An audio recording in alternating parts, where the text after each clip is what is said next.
ਕਰਤਾ ਪੁਰਖ ਨਿਰਭਉ ਨਿਰਵੈਰ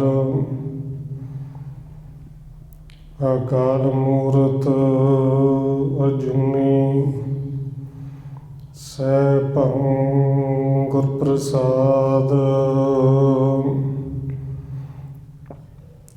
ਜਿਤਾ ਜੀਉ ਪਿੰਡ ਸਭ ਤੇਰਾ ਤੂੰ ਅੰਤਰਜਾਮੀ ਪੁਰਖ ਭਗਵਾਨ ਦਾਸਨ ਦਾਸ ਕਹੈ ਜਨ ਨਾਨਕ ਜਿਹਾ ਤੂੰ ਕਰਾਹੀਂ ਤਿਹਾ ਹਉ ਕਰੀ ਵਖਿਆਣ ਦਾਸਨ ਦਾਸ ਕਹੈ ਜਨ ਨਾਨਕ ਜਿਹਾ ਤੂੰ ਕਰਾਹੀਂ ਤਿਹਾ ਹਉ ਕਰੀ ਵਖਿਆਣ ਗੁਰ ਨਾਨਕ ਪਦ ਪੰਕਜ ਬੰਦਨ ਪਾਦ ਪੰਕਜ ਬੰਦਨ ਸਿਮਰਉ ਅੰਗਦ ਦੁਖ ਨਿਕੰਦਨ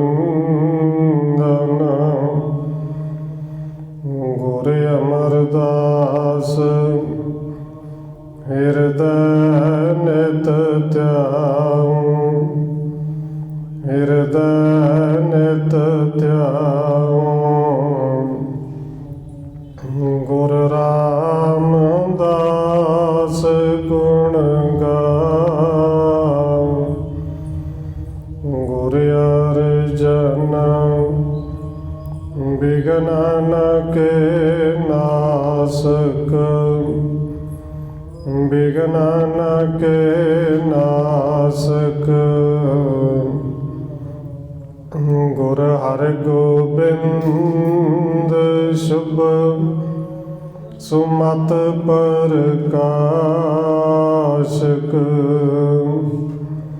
ਸ਼੍ਰੀ ਹਰਿ ਰਾਇ ਨਮੋ ਕਰ ਜੋਰੀ ਨਮੋ ਕਰ ਜੋਰੀ ਸ੍ਰੀ ਹਰਿ ਕ੍ਰਿਸ਼ਨ ਮਨਾਉ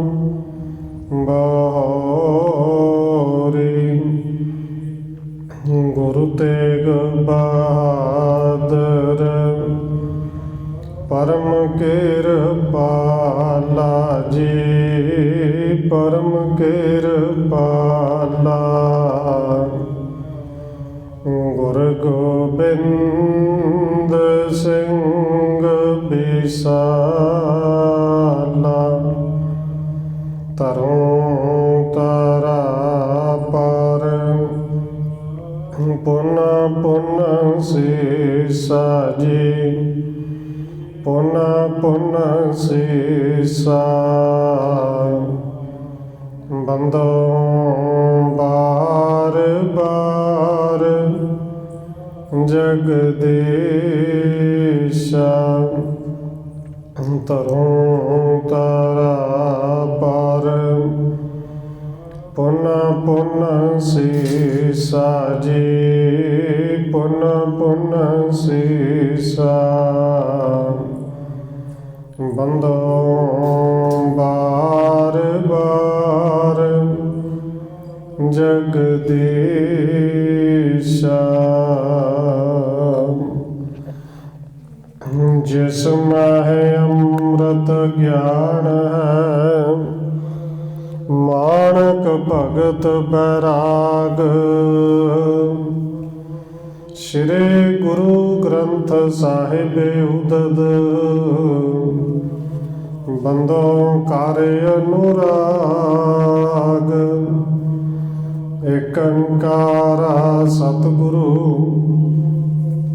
ਜੇ ਪ੍ਰਸਾਦ ਸਚ ਹੋਏ। ਵਾਹਿਗੁਰੂ ਜੀ ਕੀ ਫਤਿਹ ਹੈ। बिघन विनाशन सोए। एक अंकारा सतगुरु जिह प्रसाद सच होए। वाहिगुरु जी की फतेह है, बिघन विनाशन सोए।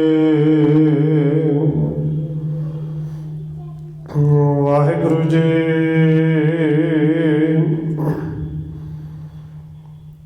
सुनिए श्री तेहन कुलदीपा।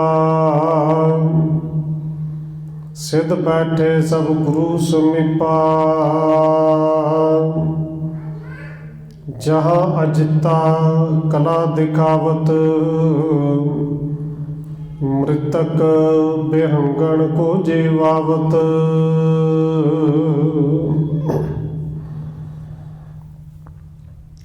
परम सम्मानयोग सतगुरु चवर छत्र तखत दे मालक हाजरा हजूर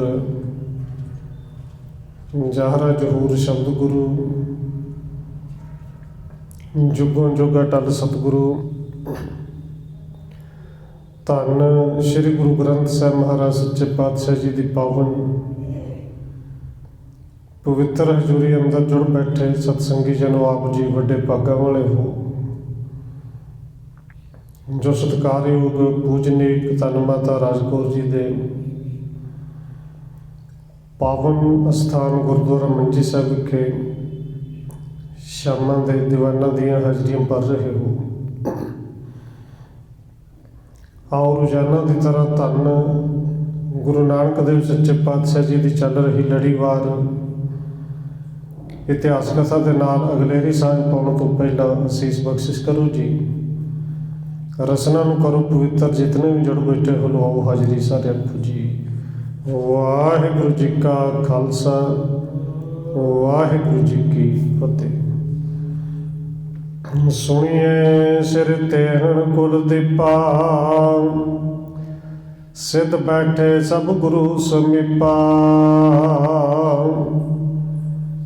कविराज कवि संतोख सिंह जी अगला अध्याय शुरू करदे लिखते हैं कि भाई पाला जी धन गुरु अंगद देव सच्चे पातशाह जी को कथा सुना रहे हैं तो कहते हैं, हे त्रिनकुल के दीपक सतगुरु धन गुरु अंगद देव जी, अगे सुनो कि जिवें सतगुरु धन गुरु नानक साहिब जी अचल बटाले जो उस धरती पर बैठे हुए सन, जहाँ अजता कला दिखावत, मृतक बेहंगन को जीवावत। जिथे सिद्ध ताकता हार के गुरु साहब के चरणों में बैठे सन, उत्थे भाई अजिता रंधावा जी वो अपनी कला दे विच मस्त सन कि एक परने दे उत्ते बैठे हुए इस तरह पानी दे विच तैरते हैं कि जिवें बेड़ी ते बैठे ने। मरे हुए वो पंछियों को जिंदा कर रहे सन। बृंद लोक तह पिखे तमाशा, ताकि दिस देखियो सुख रासा। ते बहुत सारे लोगों के उत्थे सरोवर के सवेरे चार सवेरे भीड़ लग गई। वो भाई अजिता रंधावा जी के तमाशे को वेख रहे हैं। तमाशा ही सी कि एक परने के उत्ते बैठे हुए पानी दे विच कि जिहड़ा परना भी गिला नहीं हो रहा, तो वड्डी गल ये सी मरे हुए पंछियों को जिंदा कर रहे हैं। धन गुरु नानक साहिब जी ने भीड़ वाले देखिया, बूझण हित प्रभ बचन उचारे, को है यह जो मृतक जिवारे। धन गुरु नानक साहिब जी ने पूछण दे वास्ते बचन किते, पूछया भई ये कौन है सामने जिथे भीड़ लगी है, ये कौन है जिहड़ा मरे हुए पंछियों को जिंदा कर रहा है। नौका संसर चीर डसायो, ते पर बैठना नीर सुहायो। ये कौन है कि जिन्हें पानी उत्ते केवल एक कपड़ा विछाया है, तो कपड़ा इस तरह विछे जिमें कोई बेड़ी हो, ਪਾਣੀ ਜਿਹਨੂੰ ਛੂੰਹਦਾ ਨਹੀਂ ਪਈ ਹੈ ਕੌਣ, ਕਰਾਮਾਤ ਕਰਕੇ ਦਿਖਰਾਵੇ, ਲੋਕਣ ਮੈਂ ਨਿਜ ਮਾਨ ਵਧਾਵੇ। ਇਹ ਕਿਹੜਾ ਹੈ ਜਿਹੜਾ ਕਰਾਮਾਤਾਂ ਕਰਕੇ ਵਿਖਾ ਰਿਹਾ ਹੈ? ਇਹ ਲੋਕਾਂ ਦੇ ਵਿੱਚ ਕਰਾਮਾਤਾਂ ਕਰਕੇ, ਪਖੰਡ ਕਰ ਕਰਕੇ ਵਿਖਾ ਕੇ ਆਪਣਾ ਮਾਣ ਵਧਾ ਰਿਹਾ ਹੈ। ਸਿੱਧ ਕਹਿਓ ਇਹ ਚੇਲਾ ਤੇਰਾ, ਅਬ ਕੇ ਸਮੇਂ ਨਾ ਕੋ ਅਨਹੇਰਾ। ਹੁਣ ਭਾਵੇਂ ਸਤਿਗੁਰੂ ਜੀ ਜਾਣਦੇ ਸਨ, ਪਰ ਫਿਰ ਵੀ ਪੁੱਛਿਆ। ਕੋਲ ਜਿਹੜੇ ਸਿੱਧ ਸ਼ਕਤੀਆਂ ਹਾਰ ਕੇ ਸਤਿਗੁਰੂ ਦੇ ਚਰਨਾਂ ਵਿੱਚ ਨੀਵੀਆਂ ਪਾ ਕੇ ਬੈਠੇ ਨੇ, ਇਹਨਾਂ ਵਿੱਚੋਂ ਇੱਕ ਸੁੱਧ ਬੋਲਿਆ ਕਿ ਸਤਿਗੁਰੂ ਜੀ ਤੇ ਤੁਹਾਡੇ ਚੇਲਾ ਹੈ। ਔਰ ਕਮਾਲ ਦੀ ਗੱਲ ਹੈ ਕਿ ਅੱਜ ਦੇ ਸਮੇਂ ਵਿੱਚ ਇੰਨਾ ਤਾਕਤਵਰ, ਇੰਨਾ ਸ਼ਕਤੀਆਂ ਵਾਲਾ ਅਸੀਂ ਕੋਈ ਦੇਖੀ। ਸ਼ਕਤੀਆਂ ਭਾਵੇਂ ਦਿੱਤੀਆਂ ਸਿੱਧੀਆਂ ਸਾਡੇ ਕੋਲ ਬੜੀਆਂ ਨੇ, ਪਰ ਕਿਸੇ ਮਰੇ ਹੋਏ ਨੂੰ ਜਿਉਂਦਾ ਕਰ ਦੇਣਾ। ਔਰ ਸਤਿਗੁਰੂ ਜੀ ਤੇ ਆਪ ਜੀ ਦਾ ਚੇਲਾ ਹੈ, ਤੇ ਜੇ ਚੇਲੇ ਦੇ ਵਿੱਚ ਇੰਨੀਆਂ ਸ਼ਕਤੀਆਂ ਨੇ, ਇੰਨੀਆਂ ਕਰਾਮਾਤਾਂ ਨੇ, ਫਿਰ ਅਸੀਂ ਆਪ ਜੀ ਨੂੰ ਤਾਂ ਜਾਣੀ ਸਮਝੀ ਨਹੀਂ। ਕਰਾਮਾਤ ਇੱਕ ਸਦਨ ਤੁਮਾਰੇ, ਜੋ ਚਾਹਤ ਤਿਉ ਦੇਹ ਦਿਖਾਰੇ। ਇਹ ਕਹਿ ਕੇ ਸਿੱਧਾ ਨੇ ਨਾਲੇ ਤੇ ਸਿਰ ਝੁਕਾਇਆ, ਨਾਲੇ ਕਹਿੰਦੇ ਨੇ ਸਤਿਗੁਰੂ ਜੀ ਸਾਡੇ ਤੋਂ ਬੋਲੋਗੇ, ਕਰਾਮਾਤ ਤੁਹਾਡੇ ਘਰ ਦੇ ਵਿੱਚ ਹੀ ਨੇ। ਇਹ ਤੇ ਤੁਹਾਡੇ ਚਰਨਾਂ ਦੀਆਂ ਦਾਸੀਆਂ ਨੇ, ਤੁਹਾਡੇ ਦਾਸਾਂ ਦੀ ਵੀ ਦਾਸੀਆਂ ਬਣੀਆਂ ਫਿਰਦੀਆਂ ਨੇ। ਇਹ ਤੇ ਜਿਵੇਂ ਤੁਸੀਂ ਚਾਹੁੰਦੇ ਹੋ ਉਸੇ ਤਰ੍ਹਾਂ ਵਿਖਾਈ ਜਾਂਦੇ ਹੋ। ਪਠਿਓ ਮਨੁਜ ਬੁਲਵਾਇਓ, ਦੇਖਿਓ ਤੇ ਕੀ ਹੋਰ। ਸਤਿਗੁਰੂ ਜੀ ਨੇ ਮਨੁੱਖ ਨੂੰ ਭੇਜਿਆ ਹੈ ਕਿ ਭਾਈ ਜਾਓ ਇਹਨੂੰ ਬੁਲਾ ਕੇ ਲਿਆਓ ਜਿੱਤੇ ਰੰਧਾਵੇ। ਤੇ ਜਦੋਂ ਰੰਧਾਵਾ ਸਾਹਮਣੇ ਆਇਆ, ਧੰਨ ਗੁਰੂ ਨਾਨਕ ਸਾਹਿਬ ਜੀ ਨੇ ਇਸ ਰੰਧਾਵੇ ਦੇ ਵੱਲੇ ਅੱਖ ਭਰ ਕੇ ਦੇਖਿਆ ਹੈ। ਕਰਖ ਲਏ ਸਭ ਸ਼ਗਤ ਜੋ, ਰਹਿ ਗਏ ਪਾਛੇ ਖੋਰ। ਕਿਉਂਕਿ ਗੁਰੂ ਸਾਹਿਬ ਜੀ ਆਪ ਕੁਛ ਕਰਨ, ਬਖਸ਼ਿਸ਼ ਕਰਨ, ਔਰ ਕੀਤੀ ਉੱਥੇ ਜਿੱਥੇ ਲੋੜ ਸੀ। ਪਰ ਇਸ ਤਰ੍ਹਾਂ ਦੀਆਂ ਕਰਾਮਾਤਾਂ ਵਿਖਾਉਣੀਆਂ, ਇਹ ਆਪਾਂ ਇਤਿਹਾਸ ਛੇਵੇਂ ਪਾਤਸ਼ਾਹ ਜੀ ਦਾ ਵੀ ਜਾਣਦੇ ਹਾਂ ਕਿ ਕਿਸੇ ਨੂੰ ਆਪਣੀ ਤਾਕਤ ਦੇ ਨਾਲ ਕਹਿ ਦੇਣਾ ਕਿ ਜਿੰਦਾ ਹੋ ਜਾ, ਉਹਦੇ ਭਾਵੇਂ ਫਿਰ ਗੁਰੂ ਸਾਹਿਬ ਜੀ ਦਾ ਪੁੱਤਰ ਕਿਉਂ ਨਾ ਹੋਵੇ, ਆਪ ਸਰੀਰ ਛੱਡ ਕੇ ਜਾਣਾ ਪਿਆ। ਔਰ ਅਜਿੱਤਾ ਰੰਧਾਵਾ ਜਿਹੜਾ ਹੈ, ਇਹ ਤਾਕਤਾਂ ਵਿਖਾ ਰਿਹਾ ਹੈ। ਬਸ ਗੁਰੂ ਸਾਹਿਬ ਜੀ ਨੇ ਕਿਹਾ ਕੁਝ ਨਹੀਂ, ਕੇਵਲ ਦੇਖਿਆ ਹੈ। ਸਾਰੀਆਂ ਸ਼ਕਤੀਆਂ ਜਿਵੇਂ ਖੋਲੀਆਂ ਹੋਣ, ਅੰਦਰੋਂ ਖਾਲੀ ਹੋ ਗਿਆ। ਭਇਓ ਦੇਨ ਮਨ ਬੈਠਿਓ ਸੋਏ, ਮਨ ਮੁਰਝਾਨੋ ਸ਼ਕਤ ਹੈ ਖੋਏ। ਜਿਵੇਂ ਸਿੱਧਾਂ ਦੀਆਂ ਸ਼ਕਤੀਆਂ ਖੋਈਆਂ ਗਈਆਂ, ਇਵੇਂ ਜਿੱਤੇ ਰੰਧਾਵੇ ਦੀ ਸ਼ਕਤੀ ਜਿਹੜੀ ਗੁਰੂ ਦੀ ਕਿਰਪਾ ਨਾਲ ਮਿਲੀ, ਉਹ ਵੀ ਅੰਦਰੋਂ ਖਾਲੀ ਹੋ ਗਈ। ਜਿਵੇਂ ਸਿੱਧ ਨੀਵੀਆਂ ਪਾ ਕੇ ਖਾਲੀ ਹੋ ਕੇ ਬੈਠੇ ਸਨ, ਅਜਿੱਤਾ ਰੰਧਾਵਾ ਵੀ ਬੈਠ ਗਿਆ। ਜੋ ਬਣੀਏ ਕਿ ਪੁੰਜੇ ਜਾਏ, ਹੋਏ ਕਿਰਪਨ ਬਹੁ ਪੁਨ ਪਛਤਾਏ। ਇੱਥੇ ਕਵਿਰਾਜ ਨੇ ਉਦਾਹਰਣ ਦਿੱਤੀ ਕਿ ਸਿੱਧ ਤੇ ਭਾਈ ਅਜਿੱਤਾ ਰੰਧਾਵਾ ਇਸ ਤਰ੍ਹਾਂ ਨੀਵੀਂ ਪਾ ਕੇ ਬੈਠੇ ਹੋਏ ਪਛਤਾ ਰਹੇ ਨੇ ਕਿ ਜਿਵੇਂ ਕਿਸੇ ਬਾਣੀਏ ਦੀ। ਔਰ ਬਾਣੀਆ ਵੀ ਉਹ ਜਿਹੜਾ ਬਿਲਕੁਲ ਕੰਜੂਸ ਹੋਵੇ। ਔਰ ਕੰਜੂਸ ਬੰਦੇ ਦਾ ਤਾਂ ਇੱਕ ਪੈਸਾ ਵੀ ਕਿਤੇ ਭੁਲੇਖੇ ਨਾਲ ਹੀ ਚਲਾ ਜਾਏ, ਕਿਤੇ ਗੁੰਮ ਹੋ ਜਾਏ, ਉਹਨੂੰ ਰਾਤ ਨੂੰ ਨੀਂਦ ਨਹੀਂ ਆਉਂਦੀ। ਇਸ ਤਰ੍ਹਾਂ ਬੈਠੇ ਨੇ ਜਿਵੇਂ ਇੱਕ ਕੰਜੂਸ ਬਾਣੀਏ ਤੇ ਕਿਤੇ ਬਹੁਤ ਵੱਡੀ ਮਾਇਆ ਚਲੀ ਗਈ ਹੋਵੇ, ਘਾਟਾ ਪੈ ਗਿਆ ਹੋਵੇ। ਕਿਤਕ ਕਾਲ ਪੁਨ ਸਿਰ ਗੁਣ ਖਾਨੀ, ਬੈਠ ਰਹੇ ਕੋ ਕਹਿਤ ਨ ਬਾਨੀ। ਉਸ ਤੋਂ ਬਾਅਦ ਸਤਿਗੁਰੂ ਗੁਣਾਂ ਦੇ ਖਾਣ ਧੰਨ ਗੁਰੂ ਨਾਨਕ ਸਾਹਿਬ ਜੀ ਕਾਫੀ ਸਮਾਂ ਬੈਠੇ ਰਹੇ, ਪਰ ਗੁਰੂ ਸਾਹਿਬ ਜੀ ਬਿਲਕੁਲ ਕੋਈ ਬਚਨ ਨਹੀਂ ਕੀਤਾ, ਚੁੱਪ ਹੋਏ ਕੇ ਬੈਠੇ ਰਹੇ ਨੇ। ਦਰਸੇ ਨਰ ਨਾਰੀ ਚੁੰ ਫੇਰੇ, ਇੱਕ ਤੇ ਖਾਣ ਆਇਓ ਤਸਬੇਰੇ। ਸੰਗਤਾਂ ਹੁੰਦੀਆਂ ਨੇ, ਨਾਰੀ ਪੁਰਸ਼ ਵੱਡੇ ਛੋਟੇ ਸਾਰੇ ਆ ਕੇ ਦਰਸ਼ਨ ਕਰਦੇ ਨੇ, ਭੇਟਾਂ ਰੱਖਦੇ ਨੇ, ਪਰ ਗੁਰੂ ਸਾਹਿਬ ਜੀ ਚੁੱਪਚਾਪ ਬੈਠੇ ਨੇ। ਇਹਨਾਂ ਸੰਗਤਾਂ ਦੇ ਵਿੱਚ ਉਦੋਂ ਇੱਕ ਤਰਖਾਣ ਆਇਆ ਚੱਲ ਕੇ, ਦੁਆ 10 ਬਰਖਣ ਕੋ ਸੁਤ ਸਾਥਾ, ਬੰਦੇ ਚਰਨ ਕਮਲ ਜਗਨਾਥਾ। ਇਸ ਤਰਖਾਣ ਦੇ ਨਾਲ ਇਹਦਾ ਇੱਕ ਪੁੱਤਰ ਹੈ ਜਿਹੜਾ ਦੁਆਦਸ 12 ਸਾਲ ਦਾ ਹੈ। ਇਹਨਾਂ ਨੇ ਆ ਕੇ ਸਤਿਗੁਰੂ ਦੇ ਚਰਨਾਂ 'ਚ ਨਮਸਕਾਰ ਕੀਤੀ। ਤਰਖਾਣ ਹੈ ਉਹਦੇ ਘਰ ਵਾਲੀ ਹੈ, ਇਹ ਪੁੱਤਰ ਨਾਲ ਹੈ। ਸਤਿਗੁਰੂ ਦੇ ਚਰਨਾਂ ਦੇ ਵਿੱਚ ਨਮਸਕਾਰ ਕਰਕੇ ਬੇਨਤੀ ਕੀਤੀ, ਬਿਨਾਂ ਯੁਗਤ ਪੁੰਨ ਬਚਨ ਉਚਾਰੇ, ਏਕ ਧਾਤ ਪਾ ਸਦਨ ਹਮਾਰੇ। ਇਹਨਾਂ ਨੇ ਸਤਿਗੁਰੂ ਦੇ ਚਰਨਾਂ 'ਚ ਨਮਸਕਾਰ ਕਰਨ ਤੋਂ ਬਾਅਦ ਬੇਨਤੀ ਕੀ ਕੀਤੀ ਕਿ ਸਤਿਗੁਰੂ ਜੀ ਸਾਡੇ ਘਰ ਵਿੱਚ ਇਹ ਇਕੱਲਾ ਹੀ ਪੁੱਤਰ ਹੈ, ਇੱਕੋ ਹੀ ਪੁੱਤਰ ਹੈ। ਸਤ ਸੰਗਤ ਪ੍ਰਤਾਪ ਉਚੇਰਾ, ਜੀਤ ਰਹਿਓ ਜਾਤੇ ਸੁਤ ਮੇਰਾ। ਤੇ ਇਹ ਇੱਕ ਪੁੱਤਰ ਵੀ ਜਿਉਂਦਾ ਇਸ ਕਰਕੇ ਰਹਿ ਗਿਆ ਹੈ ਕਿ ਸਤ ਸੰਗਤ ਦਾ ਪ੍ਰਤਾਪ ਹੋਇਆ। ਕਿਉਂਕਿ ਘਰ ਦੇ ਵਿੱਚ ਪੁੱਤਰ ਪੈਦਾ ਹੁੰਦੇ ਸਨ, ਮਰ ਜਾਂਦੇ ਸਨ, ਕੁਝ ਦਿਨਾਂ ਦੇ ਵਿੱਚ ਹੀ ਖਤਮ ਹੋ ਜਾਂਦੇ ਸਨ। ਸਤ ਸੰਗਤ ਦਾ ਪ੍ਰਤਾਪ ਇਹ ਹੋਇਆ ਕਿ ਕੋਈ ਭਲਾ ਪੁਰਸ਼ ਮਿਲਿਆ, ਕਿ ਸਤਿਗੁਰੂ ਧੰਨ ਗੁਰੂ ਨਾਨਕ ਸਾਹਿਬ ਜੀ ਦਾ ਨਾਮ ਸੁਣਿਆ। ਬਸ ਉਹ ਸੰਗਤ ਦੇ ਪ੍ਰਤਾਪ ਕਰਕੇ ਹੀ ਇਹ ਪੁੱਤਰ ਜਿਹੜਾ ਜਿਉਂਦਾ ਰਹਿ ਗਿਆ। ਅਬ ਰਾਵਰ ਕੇ ਚਰਨ ਚੜਾਵਾ, ਤੁਮਨੇ ਦਿਨੋਂ ਬਹੁਰ ਜਿਵਾਵਾ। ਹੁਣ ਇਹ ਤਰਖਾਣ ਕਹਿੰਦਾ ਕਿ ਸਤਿਗੁਰੂ ਜੀ ਇਹ ਤੁਹਾਡੀ ਕਿਰਪਾ ਨਾਲ ਹੀ ਬਚਿਆ, ਤੁਸੀਂ ਹੀ ਬਚਾਇਆ ਹੈ। ਤੇ ਹੁਣ ਇਹ ਪੁੱਤਰ ਮੈਂ ਤੁਹਾਡੇ ਚਰਨਾਂ ਦੇ ਵਿੱਚ ਭੇਟ ਕਰਨ ਆਇਆ, ਜਦੋਂ ਤੁਹਾਡਾ ਹੀ ਹੈ।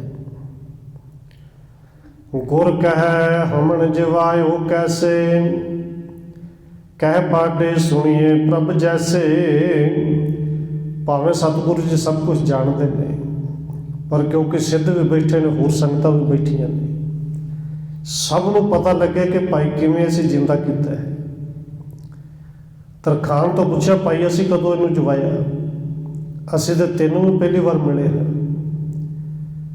ਹੁਣ ਇਹ ਸੁਣ ਕੇ ਤਰਖਾਣ ਨੇ ਬੇਨਤੀ ਕੀਤੀ, ਸਤਿਗੁਰੂ ਜੀ ਜਾਣਦੇ ਤੁਸੀਂ ਸਭ ਕੁਝ ਹੋ, ਪਰ ਫਿਰ ਵੀ ਤੁਹਾਡਾ ਹੁਕਮ ਹੈ, ਤੁਸੀਂ ਪੁੱਛਿਆ ਤੇ ਮੈਂ ਜ਼ਰੂਰ ਦੱਸਾਂਗਾ ਕਿ ਤੁਸੀਂ ਕਿਵੇਂ ਬਚਾਇਆ ਹੈ। ਹਮ ਗ੍ਰਹਿ ਤਾਤ ਹੋਤ ਮਰ ਜਾਵੇ, ਸਿੱਧ ਪੀਰ ਬਹੁਤ ਤੇਰ ਮਨਾਵੇ। ਸਤਿਗੁਰੂ ਜੀ ਸਾਡੇ ਘਰ ਵਿੱਚ ਪੁੱਤਰ ਹੁੰਦਾ ਸੀ, ਹੁੰਦਿਆਂ ਨਾਲ ਮਰ ਜਾਂਦਾ ਸੀ, ਕਈ ਹੋਏ। ਅਸੀਂ ਬੜੇ ਸਿੱਧਾਂ ਨੂੰ ਮਨਾਇਆ, ਇਹ ਸਿੱਧ ਵੀ ਤੁਹਾਡੇ ਕੋਲ ਬੈਠੇ ਨੇ, ਬੜੇ ਪੀਰਾਂ ਨੂੰ ਵੀ ਮਨਾਇਆ, ਪਰ ਸਾਡੇ ਘਰ ਪੁੱਤਰ ਬਚਿਆ ਕੋਈ ਨਹੀਂ। ਰਾਵਰ ਕੀਰਤ ਸੁਣ ਸੁਖ ਮਨ ਮੈਂ, ਸੁਮਨ ਜੀ ਸੌਂਪਿਓ ਪ੍ਰਭ ਗੁਣ ਮੈਂ। ਸਤਿਗੁਰੂ ਜੀ ਤੁਹਾਡੀ ਕੀਰਤੀ ਸੁਣੀ, ਤੁਹਾਡੀ ਸੰਗਤ ਹੁੰਦੀ ਸੀ ਗੁਰੂ ਕੇ, ਤੁਹਾਡੇ ਸਿੱਖਾਂ ਦੇ ਕੋਲੋਂ ਸੁਣਿਆ, ਤੁਹਾਡਾ ਨਾਮ ਸੁਣਿਆ, ਤੇ ਨਾਮ ਸੁਣ ਕੇ ਉਹ ਸੰਗਤ ਕਰਨ ਤੋਂ ਬਾਅਦ ਮਨ ਵਿੱਚ ਇੱਕ ਸੁਖਣਾ ਸੁਖੀ ਅਰਦਾਸ ਕੀਤੀ ਕਿ ਜੇ ਇਹ ਬਚ ਗਿਆ ਸਤਿਗੁਰੂ ਤੇ ਇਹ ਤੁਹਾਡਾ। ਸੁਵਣ ਜੇ ਸੌਂਪਿਓ ਪ੍ਰਭ ਗੁਣ ਮੈਂ। ਇਹ ਮਨ ਦੇ ਵਿੱਚ ਵਿਚਾਰ ਹੀ ਕੀਤੀ ਸੀ ਕਿ ਜੇ ਬਚ ਗਿਆ ਤੇ ਸਤਿਗੁਰੂ ਜੀ ਤੁਹਾਨੂੰ ਸੌਂਪ ਦੇਣਾ ਤੁਹਾਡਾ ਹੀ ਹੈ। ਜੀਵਤ ਰਹਿਓ ਲੋ ਅਬ ਗੁਰ ਜੀ, ਕਾਲ ਅੰਤ ਕਾ ਇਸ ਤੁਮ ਮਰਜੀ। ਤੇ ਸਤਿਗੁਰੂ ਜੀ ਇਹ ਅਰਦਾਸ ਬੇਨਤੀ ਕਰਨ ਕਰਕੇ ਜਿਉਂਦਾ ਬਚ ਗਿਆ। ਇਸ ਕਰਕੇ ਜਿਹੜੀ ਅਰਦਾਸ ਕੀਤੀ ਸੀ ਉਸ ਮੁਤਾਬਕ ਇਹ ਆਪ ਜੀ ਦਾ ਹੀ ਹੈ। ਲਓ ਅਬ ਗੁਰ ਜੀ, ਸਤਿਗੁਰੂ ਜੀ ਇਹਨੂੰ ਕਿਰਪਾ ਕਰਕੇ ਆਪਣੇ ਕੋਲ ਰੱਖੋ, ਤੁਹਾਡਾ ਹੀ ਹੈ, ਤੁਹਾਡੇ ਕਰਕੇ ਬਚਿਆ ਹੈ, ਤੁਸੀਂ ਬਚਾਇਆ ਹੈ। ਕਾਲ ਅੰਤ ਕਾ ਇਸ ਤੁਮ ਮਰਜੀ, ਹੁਣ ਤੁਹਾਡੀ ਮਰਜ਼ੀ ਹੈ ਕਿ ਇਹਨੂੰ ਕਿੰਨੇ ਕੁ ਦਿਨ ਜਿਉਂਦਾ ਰੱਖਣਾ ਹੈ, ਇਹਦੀ ਉਮਰ ਲੰਬੀ ਕਰਨੀ ਹੈ, ਰੱਖਣਾ ਹੈ ਕਿ ਨਹੀਂ ਰੱਖਣਾ। ਇਹ ਅੱਜ ਤੋਂ ਤੁਹਾਡਾ ਹੈ ਤੇ ਮਰਜ਼ੀ ਵੀ ਤੁਹਾਡੀ। ਤਹਿ ਕੇ ਬਚਨ ਸੁਣੇ ਜਗ ਸਾਈਂ, ਕਰਵਾਏ ਕਾਸ਼ਟ ਇੱਕ ਥਾਈ। ਹੁਣ ਜਦੋਂ ਇਸ ਤਰਖਾਣ ਦੇ ਬਚਨ ਸੁਣੇ, ਔਰ ਦੇਖੋ ਸੰਗਤ ਜੀ ਇਹ ਬੜਾ ਔਖਾ ਹੈ, ਪੁੱਤਰ ਕੋਈ ਵੀ ਨਾ ਬਚਦਾ ਹੋਵੇ, ਇੱਕੋ ਹੀ ਬਚਿਆ ਹੋਵੇ, ਔਰ ਉਹ ਵੀ ਕਿਤੇ ਸੰਤ ਮਹਾਤਮਾ ਨੂੰ ਕਹਿ ਦਿੱਤਾ ਜਾਏ ਕਿ ਤੁਹਾਡਾ ਹੈ। ਕਹਿ ਅਸੀਂ ਵੀ ਦਿੰਦੇ ਹਾਂ, ਪਰ ਅਸੀਂ ਜ਼ਬਾਨੀ ਕਹਿੰਦੇ ਹਾਂ, ਜ਼ਬਾਨੀ। ਔਰ ਦੇਖੋ ਕਿਵੇਂ ਕਰਨਾ ਬੇਨਤੀ ਕਈ ਵਾਰੀ ਕੀਤੀ ਹੈ। ਸਤਿਗੁਰ ਦੇ ਚਰਨਾਂ ਵਿੱਚ ਅਰਦਾਸ ਕਰਨੇ, ਅਰਦਾਸ ਕਰਨ ਵਾਲਾ ਵੀ ਝੂਠਾ ਪੈਂਦਾ ਹੈ, ਕਰਵਾਉਣ ਵਾਲੇ ਵੀ ਝੂਠੇ ਪੈਂਦੇ ਨੇ ਕਿ ਸਤਿਗੁਰ ਜੀ ਗੁਰੂ ਕਾ ਲੰਗਰ ਸੱਜ ਕੇ ਹਾਜ਼ਰ ਹੋਇਆ, ਤੁਹਾਡੇ ਦਰ ਤੇ ਪ੍ਰਵਾਨ ਹੋਵੇ। ਦੇਖੋ ਬੇਸ਼ੱਕ ਉਹ ਵਿਆਹ ਦਾ ਲੰਗਰ ਹੋਵੇ, ਜਦੋਂ ਅਰਦਾਸ ਹੀ ਕਰਵਾ ਦਿੱਤੀ ਕਿ ਗੁਰੂ ਕਾ ਲੰਗਰ ਹੈ, ਤੇ ਫਿਰ ਉਹਦੇ ਪਹਿਰੇਦਾਰੀ ਵੀ ਆਪਣੇ ਰੱਖਣੇ ਕਿ ਜਿਹਨੂੰ ਅਸੀਂ ਚਾਹੀਏ ਬਸ ਉਹੀ ਅੰਦਰ ਜਾਵੇ। ਕੋਈ ਪੁਰਾਣੇ ਕੱਪੜਿਆਂ ਵਾਲਾ, ਪਾਟੇ ਕੱਪੜਿਆਂ ਵਾਲਾ ਲੋੜਵੰਦ ਅੰਦਰ ਚਲਾ ਨਾ ਜਾਏ। ਫਿਰ ਵਿਚਾਰ ਕਰੋ ਉਹ ਲੰਗਰ ਗੁਰੂ ਦਾ ਰਹਿ ਗਿਆ ਕਿ ਸਾਡਾ ਹੀ ਹੈ। ਕਹਿ ਤਾਂ ਦਿੱਤਾ ਗੁਰੂ ਕਾ ਲੰਗਰ, ਅਸੀਂ ਤੇ ਲੰਗਰ ਤੱਕ ਨੂੰ ਗੁਰੂ ਨੂੰ ਹੱਥ ਨਹੀਂ ਲਾਉਣ ਦਿੰਦੇ, ਫਿਰ ਬੱਚੇ ਦੇਣੇ ਤਾਂ ਬੜੀ ਵੱਡੀ ਗੱਲ ਹੈ। ਹੁਣ ਧੰਨ ਗੁਰੂ ਨਾਨਕ ਦੇਵ ਸੱਚੇ ਪਾਤਸ਼ਾਹ ਜੀ ਵੀ ਪਰਖ ਕਰਦੇ ਨੇ ਕਿ ਇਹ ਸਾਡੇ ਵਰਗਾ ਕੇਵਲ ਉੱਤੋਂ ਤੋਂ ਗੱਲਾਂ ਕਰਨ ਵਾਲੇ ਤੇ ਨਹੀਂ ਕਿ ਤੁਹਾਡਾ ਹੈ। ਸਤਿਗੁਰੂ ਉਸ ਤਰਖਾਣ ਨੂੰ ਕਹਿੰਦੇ ਨੇ ਭਾਈ ਫਿਰ ਠੀਕ ਇਸ ਤਰ੍ਹਾਂ ਕੰਮ ਕਰ, ਸੁੱਕੀਆਂ ਲੱਕੜਾਂ ਇਕੱਠੀਆਂ ਕਰ। ਉਸੇ ਤਰਖਾਣ ਤੋਂ ਲੱਕੜਾਂ ਇਕੱਠੀਆਂ ਕਰਵਾਈਆਂ। ਪਾਵਕ ਫੂਕੇ ਬਚਨ ਉਚਾਰਾ, ਬਾਰਕ ਜਾਵੋ ਅਗਨ ਮਜਾਰਾ। ਤਰਖਾਣ ਤੋਂ ਲੱਕੜਾਂ ਇਕੱਠੀਆਂ ਕਰਵਾਈਆਂ। ਉਸੇ ਤਰਖਾਣ ਨੂੰ ਜਿਹਦਾ ਪੁੱਤਰ ਹੈ ਸਤਿਗੁਰੂ ਕਹਿੰਦੇ ਨੇ ਲੱਕੜਾਂ ਨੂੰ ਅੱਗ ਲਾ ਦੇ। ਇਹ ਕਹਦੇ ਕਿ ਚਿਖਾ ਤਿਆਰ ਕੀਤੀ ਤੇ ਚਿਖਾ ਨੂੰ ਅੱਗ ਵੀ ਉਹਦੇ ਤੋਂ ਲਵਾਈ। ਔਰ ਫਿਰ 12 ਸਾਲ ਦਾ ਜਿਹੜਾ ਬਾਲਕ ਹੈ, ਧੰਨ ਗੁਰੂ ਨਾਨਕ ਦੇਵ ਸੱਚੇ ਪਾਤਸ਼ਾਹ ਕਹਿੰਦੇ ਨੇ ਬਾਲਕਾ ਤੂੰ ਮੇਰਾ ਹੈ, ਤੇ ਜੇ ਮੇਰਾ ਤਾਂ ਫਿਰ ਹੁਕਮ ਮੰਨੇ ਸੱਗ ਵਿੱਚ ਜਾ ਕੇ ਬੈਠ ਜਾ। ਤੇ ਬਾਰਕ ਕੋ ਨਾਏ ਸੰਗਤੀਆ ਪਿਤਨੈ ਧਰਿਓ। ਇਸ ਬਾਲਕ ਦਾ ਨਾਮ ਵੀ ਪਿਤਾ ਨੇ ਇਸ ਤਰਖਾਣ ਨੇ ਸੰਗਤੀਆ ਰੱਖਿਆ ਸੀ, ਕਿਉਂਕਿ ਸੰਗਤ ਦੀ ਕਿਰਪਾ ਨਾਲ ਹੀ ਬਚਿਆ। ਇਹਦਾ ਨਾਮ ਹੀ ਸੰਗਤੀਆ ਹੈ। ਨਰ ਨਾਰੇ ਬਿਸਮਾਏ ਲਖੇ ਨਾ ਗੁਰਗਤ ਜਾਵੇ। ਜਦੋਂ ਸਤਿਗੁਰੂ ਜੀ ਕਹਿੰਦੇ ਨੇ ਬੇਟਾ ਸੰਗਤੀਆ ਜਾ, ਫਿਰ ਅੱਗ ਦੇ ਵਿੱਚ ਬੈਠ ਜਾ। ਉੱਥੇ ਸਿੱਧ ਵੀ ਵੇਖ ਰਹੇ ਨੇ, ਲੋਕ ਵੀ ਵੇਖ ਰਹੇ ਨੇ, ਤੇ ਬੜੇ ਹੈਰਾਨ ਹੋ ਰਹੇ ਨੇ ਕਿ ਗੁਰੂ ਸਾਹਿਬ ਦੀ ਇਹ ਗੱਤ, ਗੁਰੂ ਸਾਹਿਬ ਦੀ ਇਹ ਮਹਿਮਾ, ਇਹ ਕੌਤਕ ਸਮਝ ਵਿੱਚ ਨਹੀਂ ਆਉਂਦੇ। ਹੁਣ ਲੋਕ ਸਮਝਦੇ ਨੇ ਗੁਰੂ ਸਾਹਿਬ ਜੀ 12 ਸਾਲ ਦੇ ਬੱਚੇ ਨੂੰ ਕਿਤੇ ਜਿਉਂਦਾ ਸਾੜ ਦੇਣਗੇ। ਇੱਕ ਤਿਖਾਣ ਕੋ ਤਾਤ ਹੈ ਆਣ ਚੜਾਇਓ, ਸੋਏ ਆਪਸ ਵਿੱਚ ਗੱਲਾਂ ਵੀ ਕਰਦੇ ਨੇ, ਸਿੱਧ ਵੀ ਵੇਖਦੇ ਨੇ ਕਿ ਇਸ ਤਰਖਾਣ ਦਾ ਵਿਚਾਰੇ ਦਾ ਇੱਕੋ ਇੱਕ ਪੁੱਤਰ ਹੈ, ਉਹ ਵੀ ਗੁਰੂ ਸਾਹਿਬ ਦੇ ਚਰਨਾਂ 'ਚ ਭੇਟ ਕਰ ਦਿੱਤਾ ਹੈ। ਤੇ ਇਹ ਗੁਰੂ ਸਾਹਿਬ ਜੀ ਕੀ ਕਰਨ ਲੱਗੇ ਨੇ? ਪਾਵਕ ਮਹਿ ਤੇ ਪਾਵੇ ਅਤ ਅਚਰਜ ਇਹ ਹੋਏ। ਗੁਰੂ ਸਾਹਿਬ ਜੀ ਇਸ ਬਾਲਕ ਨੂੰ ਅੱਗ ਦੇ ਵਿੱਚ ਪਾ ਕੇ ਸਾੜ ਦੇਣਗੇ। ਇਹ ਤੇ ਬੜੀ ਅਨੋਖੀ ਗੱਲ, ਬੜੀ ਅਚਰਜ, ਹੈਰਾਨ ਕਰਨ ਵਾਲੀ ਗੱਲ ਹੈ। ਸਿਸ ਕੋ ਆਇਸ ਦੇਨੇ ਜਬ ਹੀ ਸਿੱਧ ਨਾਰ ਨਰ ਦੇਖਿਆ ਸਭ ਹੀ। ਜਦੋਂ ਗੁਰੂ ਸਾਹਿਬ ਜੀ ਨੇ ਉਸ 12 ਸਾਲ ਦੇ ਬਾਲਕ ਨੂੰ ਆਗਿਆ ਕੀਤੀ ਕਿ ਪਿਤਾ ਪੁੱਤਰ ਸੰਗਤੀਆ ਜਾ ਅੱਗ ਵਿੱਚ ਬੈਠ ਜਾ, ਸਿੱਧ ਵੀ ਹੈਰਾਨ ਹੋ ਕੇ ਵੇਖਦੇ ਨੇ, ਹੋਰ ਲੋਕ ਵੀ ਹੈਰਾਨ ਹੋ ਕੇ ਵੇਖ ਰਹੇ ਨੇ। ਹਿਰਦੇ ਨਾ ਡੋਲਿਓ ਰਾਖੇ ਧੀਰ, ਪਾਵਕ ਕੇ ਕੁਛ ਗਣੀ ਨਾ ਪੀਰ। ਕਹਿੰਦੇ 12 ਸਾਲ ਦਾ ਹੁਣ ਬੱਚਾ ਦੇਖੋ ਕਿੱਡਾ ਕੁ ਹੈ, ਪਤਾ ਨਹੀਂ ਇਹਨੂੰ ਕਿੱਥੋਂ ਹੌਸਲਾ ਆਇਆ, ਕੀ ਮਨ ਦੇ ਵਿੱਚ ਆਇਆ, ਕੀ ਗੁਰੂ ਦੀ ਕਿਰਪਾ ਹੋਈ। ਇਹ ਬਿਲਕੁਲ ਅੱਗ ਨੂੰ ਵੇਖ ਕੇ ਡੋਲੇ ਨਹੀਂ। ਅੱਗ ਦੇ ਵਿੱਚ ਜਾਵਾਂਗਾ ਸੜ ਜਾਵਾਂਗਾ, ਕੋਈ ਪੀੜ ਹੋਵੇਗੀ, ਇਹ ਕਿਸੇ ਤਰ੍ਹਾਂ ਦੀ ਵਿਚਾਰ ਹੀ ਨਹੀਂ ਕੀਤੀ। ਦੁਆ 10 ਬਰਕਣ ਬੈਸ ਕੁਮਾਰਾ, ਮਾਰ ਸ਼ਾਰਗਾ ਅਗਨ ਮਝਾਰਾ। 12 ਸਾਲ ਦਾ ਬਾਲਕ ਕਹਿੰਦੇ ਛਾਲ ਮਾਰ ਕੇ ਅੱਗ ਦੇ ਵਿੱਚ ਇਵੇਂ ਬਹਿ ਗਏ ਜਿਵੇਂ ਬੱਚੇ ਛਾਲ ਮਾਰ ਕੇ ਬਿਸਤਰੇ ਦੇ ਵਿੱਚ ਬਹਿੰਦੇ ਨੇ।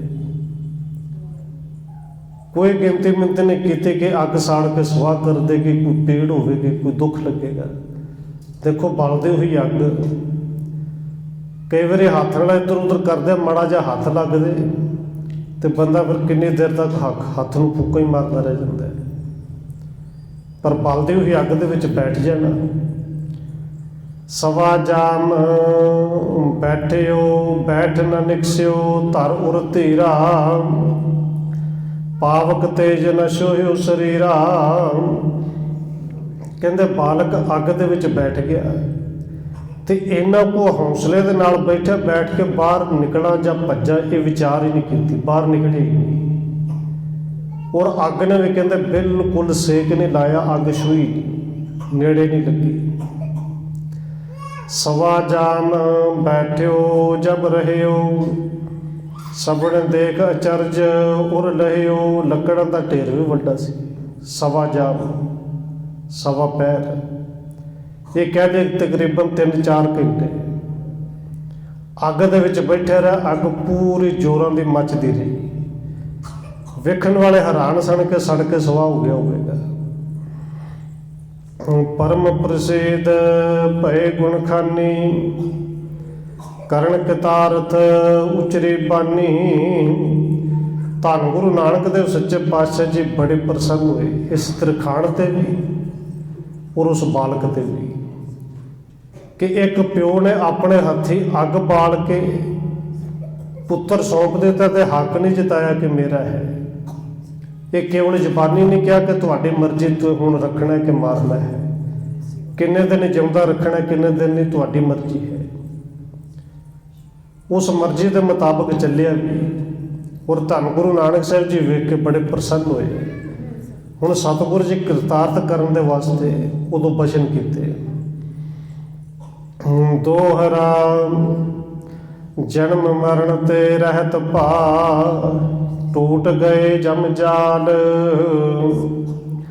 ਸਤਿਗੁਰੂ ਜੀ ਉਸ ਤਰਖਾਣ ਨੂੰ ਕਹਿੰਦੇ ਨੇ, ਭਾਈ ਤੇਰਾ ਪੁੱਤਰ ਇਹ ਜਨਮ ਮਰਨ ਤੋਂ ਹੁਣ ਰਹਿਤ ਹੋ ਗਿਆ।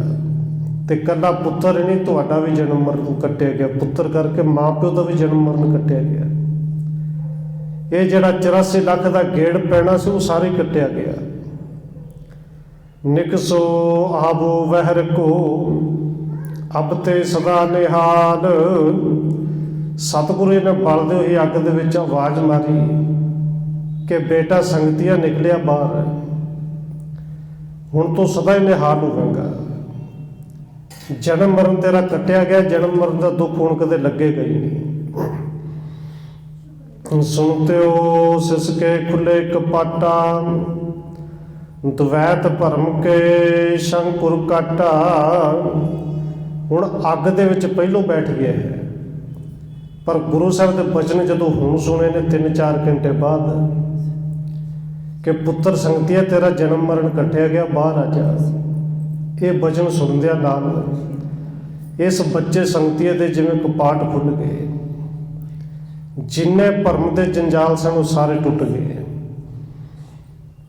ਦਿਵ ਦ੍ਰਿਸ਼ਟ ਹੋਏ ਤ੍ਰੈ ਲੋਕੰ, ਜਨਮ ਮਰਨ ਕਾ ਚੁਕੇ ਸ਼ੋਕੰ। ਜਨਮ ਮਰਨ ਦਾ ਦੁੱਖ ਤੇ ਮੁੱਕ ਹੀ ਗਿਆ ਗੁਰੂ ਸਾਹਿਬ ਦੇ ਬਚਨ ਸੁਣ ਕੇ। ਇਹਨੂੰ ਤਿੰਨਾਂ ਲੋਕਾਂ ਦੇ ਸੋਝੇ ਵੀ ਹੋ ਗਏ, ਦਿਵ ਦ੍ਰਿਸ਼ਟੀ ਮਿਲ ਗਈ। ਹੁਣ ਦਿਵ ਦ੍ਰਿਸ਼ਟੀ ਅਸਲ ਵਿੱਚ ਉਹ ਹੈ ਕਿ ਇੱਕ ਥਾਂ ਤੇ ਬੈਠੇ ਹੋਏ ਤਿੰਨਾਂ ਲੋਕਾਂ ਦੇ ਵਿੱਚ ਕੀ ਕੁਝ ਹੋ ਰਿਹਾ ਹੈ। ਇਹ ਸਾਰਾ ਗਿਆਨ ਉਸ 12 ਸਾਲ ਦੇ ਉਸ ਬਾਲਕ ਨੂੰ ਹੋ ਗਿਆ। ਸ੍ਰੀ ਗੁਰ ਕਹੈ ਜਾਚ ਜੋ ਚਾਹੇ, ਦੇਵੋ ਸੋ ਅਬ ਬਿਲਮੰਗ ਨਾਹੀ। ਸਤਿਗੁਰੂ ਨੇ ਉਸ ਸੰਗਤੀਏ ਨੂੰ ਆਪਣੇ ਕੋਲ ਬਿਠਾਇਆ, ਸਿਰ ਤੇ ਹੱਥ ਫੇਰਿਆ, ਕਹਿੰਦਾ ਪੁੱਤਰ ਸੰਗਤੀਆ ਹੁਣ ਮੰਗ, ਤੂੰ ਸਾਡਾ ਹੋ ਗਿਆ ਨਾ। ਅੱਜ ਤੇਰੇ ਮਨ ਵਿੱਚ ਜੋ ਵੀ ਕੁਛ ਮੰਗ ਤੈਨੂੰ ਹੁਣੇ ਦੇਵਾਂਗੇ, ਦੇਰ ਨਹੀਂ ਲਾਉਣੀ। ਕਿਉਂਕਿ ਨਾ ਸਰਕਾਰਾਂ ਵਾਂਗੂ ਦਾਅਵੇ ਥੋੜ੍ਹੀ ਕਰਨੇ ਨੇ ਕਿ ਦੇ ਦਿਆਂਗੇ, ਲਾਰੇ ਨਹੀਂ ਲਾਉਣੇ।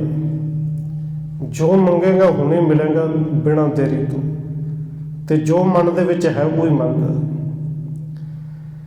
ਹਾਥ ਬੰਦ ਬੋਲਿਓ ਸਿਸ ਤਬਹਿ, ਤੁਮਰੇ ਨਿਕਟ ਸਿੱਧ ਜੇ ਸਭ ਹੀ। ਹੁਣ ਦੇਖੋ ਇਸ 12 ਸਾਲ ਦੇ ਬਾਲਕ ਨੇ ਮੰਗਿਆ ਕੀ, ਕਿਉਂਕਿ ਅਸਲ ਵਿੱਚ ਹੁਣੇ 12 ਸਾਲ ਦਾ ਨਹੀਂ ਰਹਿ ਗਿਆ, ਇਹ ਬ੍ਰਹਮ ਗਿਆਨੀ ਹੋ ਗਿਆ। ਤੇ ਜਿਹਨੂੰ ਗੁਰੂ ਨੇ ਬ੍ਰਹਮ ਗਿਆਨ ਹੀ ਦੇ ਦਿੱਤਾ ਹੋਵੇ ਉਹਨੂੰ ਹੋਰ ਕੁਝ ਮੰਗਣ ਦੀ ਲੋੜ ਹੀ ਨਹੀਂ ਰਹਿੰਦੀ। ਮੰਗਿਆ, ਪਰ ਮੰਗਿਆ ਆਪਣੇ ਵਾਸਤੇ ਨਹੀਂ। ਹੱਥ ਜੋੜ ਕੇ ਕਹਿੰਦਾ ਸਤਿਗੁਰੂ ਜੀ ਇਹ ਜਿਹੜੇ ਸਿੱਧ ਤੁਹਾਡੇ ਕੋਲ ਬੈਠੇ ਨੇ ਇਹਨਾਂ ਦੇ ਵਿੱਚ ਹੰਕਾਰ ਤੇ ਬੜਾ ਸੀ। ਇਨ ਕੋ ਇਨਕੇ ਸ਼ਕਤ ਜੋ ਦੀਜੈ, ਕਿਰਪਾ ਆਵਾਸ। ਜੇ ਸੱਚਮੁੱਚ ਮੇਰੇ ਤੇ ਕਿਰਪਾ ਕਰਨੀ ਜੇ, ਕਿਰਪਾ ਦੇ ਘਰ ਵਿੱਚ ਆਏ ਜੇ, ਤੇ ਸਤਿਗੁਰੂ ਜੀ ਬਸ ਮੈਂ ਤੇ ਇਹੀ ਮੰਗਣਾ कि इन्हां दी शक्ति इन्हां नूं वापस दे दिओ। जे मंगिया भी तो परोपकार वास्ते, उन्हां दे भले वास्ते। और अजिता देन है शुशे भय उदास, ते नाल बालक संगतिया ने भाई अजिते दे वल्ले हथ किता कि सतगुरु जी ये तुहाडा सिख है, ये भी देन होया बैठा उदास है, अपनी गलती का इनू भी एहसास है, इनकी शक्तियां भी वापस कर दो। चिंता तुर है कै सब पैसे, किरपन खोए दरब को जैसे। सतगुरु जी वेखो तो सही, ये नीवियां पा के इवें बैठे ने कि जिवें किसी कंजूस के घर चोरी हो गई होवे, जिवें किसी कंजूस का कुछ गुआच गया होवे। सिरे गुर कहो शगत दिखरावत, दम करे निज मान बधावत। ते सतगुरु कहते ने बेटा संगतिया, तेनों पता ने शक्तियां विखाते सन, पखंड कर करके दुनिया के विच अपना मान वधाते सन कि साडे कोल शक्तियां ने। वेखो देने उचित अबै नह इनको, मान बेखै मन बूढ़े जिनको। सतगुरु जी कहते ने कि बेटा संगतिया, जिन्हां दे अंदर इन्ना मान होवे, इन्ना हंकार होवे, इन्हां दी शक्तियां वापस देनियां तो नहीं चाहिए, देनियां बनदियां तो नहीं।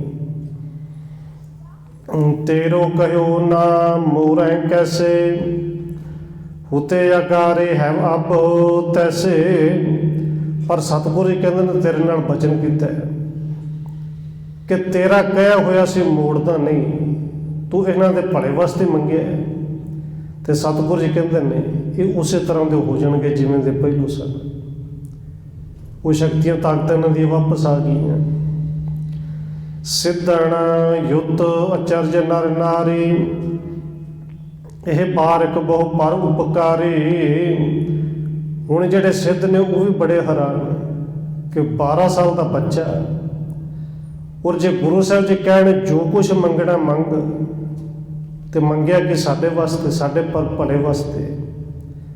वेखण वाले लोग जिन्नी भीड़ लगी है कि चाहे उत्थे सिख ने चाहे होर आम लोग ने, सारे बड़े हैरान ने। तो आपस में कहते हैं देखो कितना परोपकारी है। एक बालक 12 साल का, बैस अनप महिमा अधिक हाय, सिद्ध सर्ब लीने बगशाए। तो कोई सुन के दूसरे को कहता कि देखो भावें उम्र 12 साल की है, पर इनकी महिमा देखो किड्डी वड्डी होगी गुरु की संगत करके। कि एडे एडे वड्डे सिद्ध, एडे एडे हंकारी ने 12 साल के इस बालक ने बख्शा दिते हैं।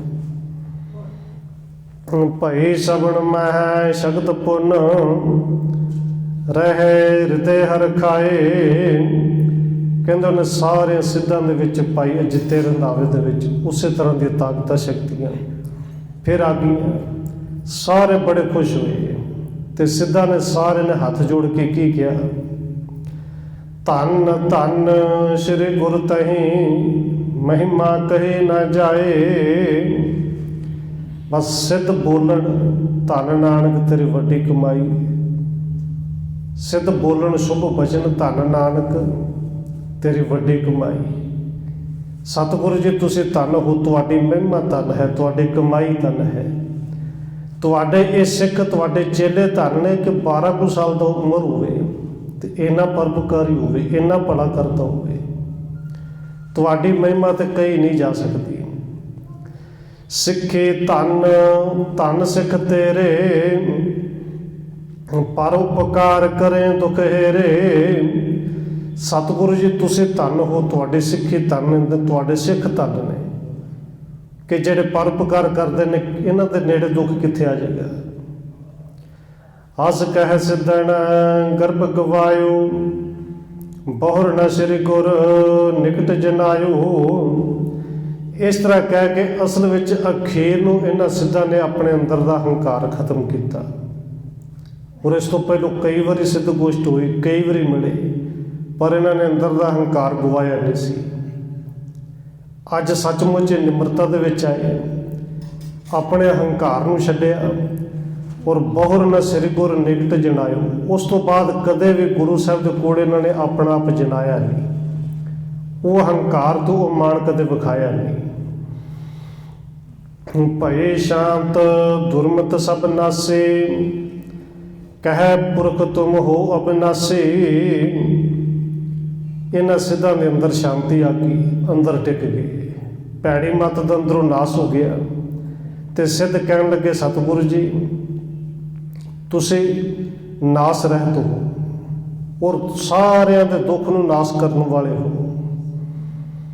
ਉਸਤਤ ਕਰਕੇ ਅੰਕ ਪ੍ਰਕਾਰ, ਪੁਣ ਬੂਝਣ ਹਿਤ ਬਚਨ ਉਚਾਰਾ। ਇਸ ਤਰ੍ਹਾਂ ਸਤਿਗੁਰੂ ਧੰਨ ਗੁਰੂ ਨਾਨਕ ਸਾਹਿਬ ਦੀ ਉਸਤਤ ਕੀਤੀ ਨਾ ਸਿੱਧਾਂ ਨੇ। ਔਰ ਫਿਰ ਆਪਣੇ ਭਲੇ ਦੇ ਵਾਸਤੇ ਸਤਿਗੁਰੂ ਤੋਂ ਕੁਝ ਪੁੱਛਣ ਵਾਸਤੇ ਨਾ ਸਿੱਧਾਂ ਨੇ ਬੇਨਤੀ ਕੀਤੀ। ਕੇਤਕ ਸ਼ਗਤ ਤੁਮਾਰੇ ਮਾਹੀ, ਕਹਿਓ ਤਪਾ ਜੇ ਹਮਰੇ ਪਾਹੀ। ਕਿ ਸਤਿਗੁਰੂ ਜੀ ਤੁਹਾਡੇ ਵਿੱਚ ਕਿੰਨੀ ਕੁ ਸ਼ਕਤੀ ਹੈ, ਕਿੰਨੀਆਂ ਕੁ ਕਰਾਮਾਤ ਹੈ, ਇਹ ਅਸੀਂ ਤਾਂ ਨਹੀਂ ਜਾਣ ਸਕਦੇ। ਪਰ ਇਹ ਤਪਾ ਜੀ ਨਾਨਕ ਜੀ ਕਿਰਪਾ ਕਰਕੇ ਦੱਸੋ, ਸਾਨੂੰ ਦੱਸੋ ਕਿ ਤੁਹਾਡੇ ਵਿੱਚ ਕਿੰਨੀਆਂ ਕੁ ਤਾਕਤਾਂ ਨੇ, ਕਿੰਨੀਆਂ ਕੁ ਸ਼ਕਤਾਂ ਨੇ। ਅਪਰ ਨ ਤੁਮਰੇ ਸੰਸਰ ਦੇਖਾ, ਸਭ ਤੇ ਤੁਮ ਹੋ ਪੁਰਖ ਵਿਸ਼ੇਖਾ। ਤੁਸੀਂ ਸਭ ਤੋਂ ਵਿਸ਼ੇਸ਼ ਹੋ, ਸਭ ਤੋਂ ਵੱਡੇ ਹੋ। ਅੱਜ ਤੱਕ ਤੁਹਾਡੇ ਵਰਗਾ ਕਰਾਮਾਤੀ, ਤੁਹਾਡੇ ਤੋਂ ਵੱਡਾ, ਤੁਹਾਡੇ ਤੋਂ ਬਰਾਬਰ ਦਾ ਕੋਈ ਨਹੀਂ ਦੇਖਿਆ, ਨਾ ਕੋਈ ਦੇਖਿਆ ਹੈ, ਨਾ ਹੀ ਕੋਈ ਹੋਵੇਗਾ।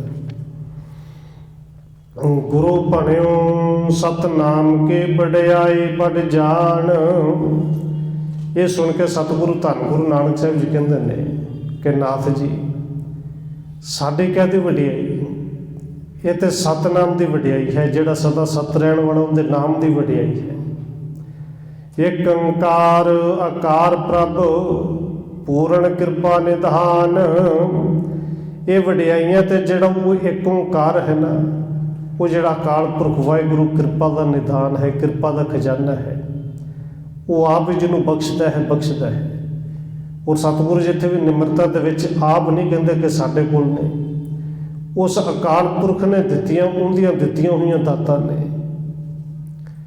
ਜੇ ਵਡ ਸਾਹਿਬ ਤੇ ਵਡਦਾਤ, ਕਬਹੂ ਪਾਰ ਨਾ ਪਾਇਓ ਜਾਤ। ਹੁਣ ਸਤਿਗੁਰੂ ਜੀ ਕਹਿੰਦੇ ਨੇ ਅਸੀਂ ਨਹੀਂ ਵੱਡੇ ਭਾਈ, ਜਿੱਡਾ ਵੱਡਾ ਉਹ ਸਾਹਿਬ ਹੈ ਨਾ। ਜੇ ਵੜੇ ਆਪ ਤੇ ਵੜ ਤੇਰੀ ਦਾਤ, ਓਡੀ ਵੱਡੀ ਉਹਦੀ ਦਾਤ ਹੈ। ਜਿੱਡਾ ਵੱਡਾ ਆਪ ਹੈ, ਉਹਦੀਆਂ ਵੱਡੀਆਂ ਦਾਤਾਂ ਨੇ। ਕਬਹੂ ਪਾਰ ਨਾ ਪਾਇਓ ਜਾਤ, ਤੇ ਉਹਦੀਆਂ ਸ਼ਕਤੀਆਂ ਕਿੱਡੀਆਂ ਕੁ ਵੱਡੀਆਂ ਨੇ। ਧੰਨ ਗੁਰੂ ਨਾਨਕ ਸਾਹਿਬ ਜੀ ਕਹਿੰਦੇ ਨੇ ਉਹਦਾ ਪਾਰਾਵਾਰ ਨਹੀਂ ਪਾਇਆ ਜਾ ਸਕਦਾ। ਅਸੀਂ ਕਿਵੇਂ ਦੱਸ ਦਈਏ ਕਿ ਕਿੰਨੀਆਂ ਕੁ ਤਾਕਤਾਂ ਨੇ। ਕਰੁਣਾ ਮੈਂ ਨਿਤ ਜੋਤ ਸਰੂਪੰ, ਸਭ ਬਿਦ ਸਿਰ ਕਰਤਾਰ ਅਨੂਪੰ। ਸਤਿਗੁਰੂ ਕਹਿੰਦੇ ਨੇ ਉਹ ਜਿਹੜਾ ਜੋਤ ਸਰੂਪ ਕਿਰਪਾਲੂ ਵਾਹਿਗੁਰੂ ਹੈ ਨਾ, ਸਭ ਤਰ੍ਹਾਂ ਦੇ ਨਾਲ ਕਰਤਾਰ, ਜਿਹੜਾ ਆਪ ਹੀ ਤਾਕਤਾਂ ਦੇਣ ਵਾਲਾ ਹੈ, ਆਪ ਹੀ ਤਾਕਤ ਹੈ। ਉਹ ਤਾਕਤ ਕਿੱਡੀ ਕੁ ਵੱਡੀ ਹੈ, ਕਿੰਨੀਆਂ ਕੁ ਤਾਕਤਾਂ ਨੇ। ਉਹ ਅਨੂਪਮ, ਜੇ ਰੱਬ ਆਪ ਅਨੂਪਮ ਹੈ, ਉਪਮਾ ਤੋਂ ਰਹਿਤ ਹੈ, ਤਾਂ ਉਹਦੀਆਂ ਤਾਕਤਾਂ ਦੇ ਵਿੱਚ ਤੁਲਨਾ ਕਿਵੇਂ ਕਰੀਏ ਕਿ ਕਿੰਨੀਆਂ ਕੁ ਨੇ ਤੇ ਕਿੱਡੀਆਂ ਕੁ ਨੇ।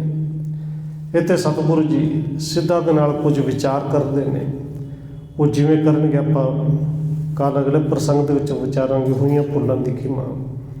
ਆਓ 1-2 ਮਿੰਟ ਹੋਰ ਰਸਨਾ ਦੇ ਨਾਲ ਹਾਜ਼ਰੀ ਲਵਾਈਏ, ਫਿਰ ਸਮਾਪਤੀ ਹੈ ਜੀ। ਵਾਹਿਗੁਰੂ ਵਾਹਿਗੁਰੂ ਵਾਹਿਗੁਰੂ ਵਾਹਿਗੁਰੂ।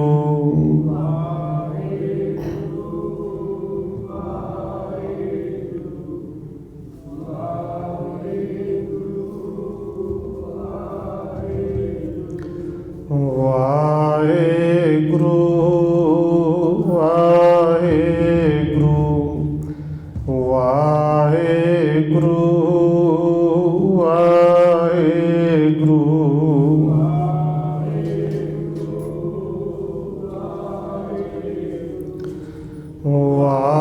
ਵਾਹਿਗੁਰੂ